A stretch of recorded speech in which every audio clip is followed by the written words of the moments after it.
Hello, today we will explore the methods of list in Python, and the better you understand them, the more effectively your work will be. Some of these methods we've covered in previous lesson, but in this video we will still consider all the methods. Remember that a list in Python is a mutable data type, which means it doesn't need to be saved separately. If a method is called on a list, the list will change except in some exceptions. Let's write two lists on which we will practice.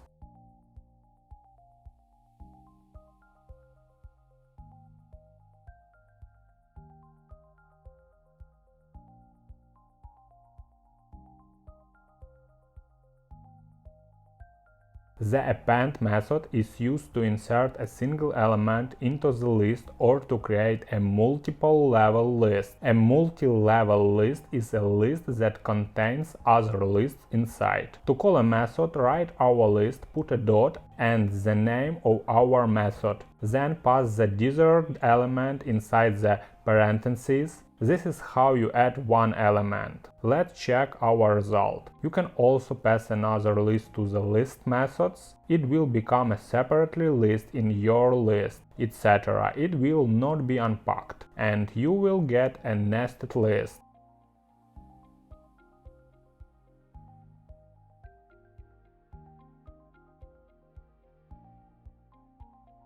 The extend method will unpack all the lists you pass to it with the following output. This is convenient when you then need to apply some function to the list, for example max. If you have nested list, you will get an error. Therefore, it's better to choose extend rather than append when inserting a list. If append and extend insert elements at the end of the list, with insert we can choose where to place our element. Insert takes two arguments. The first is the index where the object will be inserted, and the second is the object itself. At the beginning of the lesson, I said that not all list methods change them. The next two methods are informative. They output certain information and do not change the list itself. The count method will return the number of occurrences of this element you pass.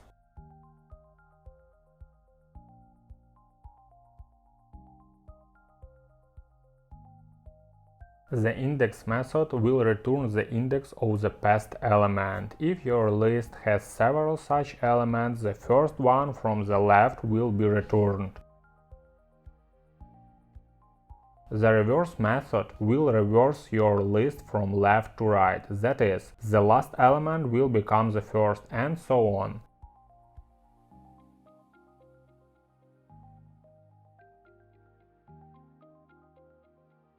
Now let's look at two methods for removing element from the list. The first method is pop, which by default removes the last element.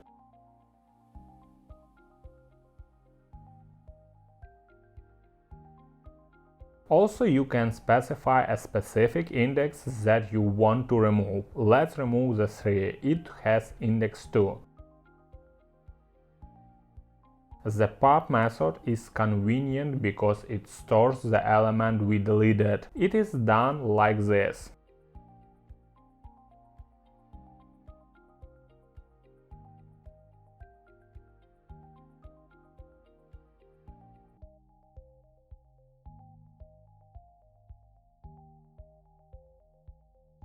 Unlike the pop method, the remove method deletes an element not by index but by value. If you have several such elements, the first one from the left will be removed.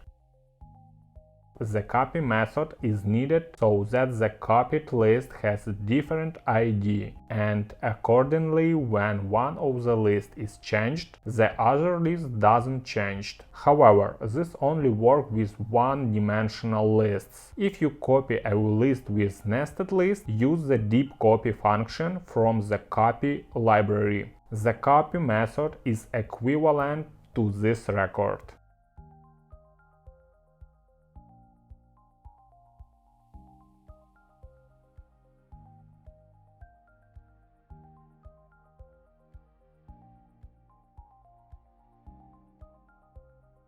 We use the sort method to sort our list.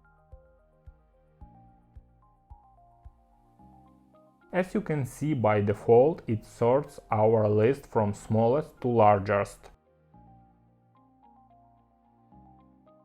You can also pass several parameters here, the first of which is key, where you can pass a custom function or an already implemented function. For example, if we use the len function, we will sort our list by the number of letters in a word. Let's create such a list and do this operation.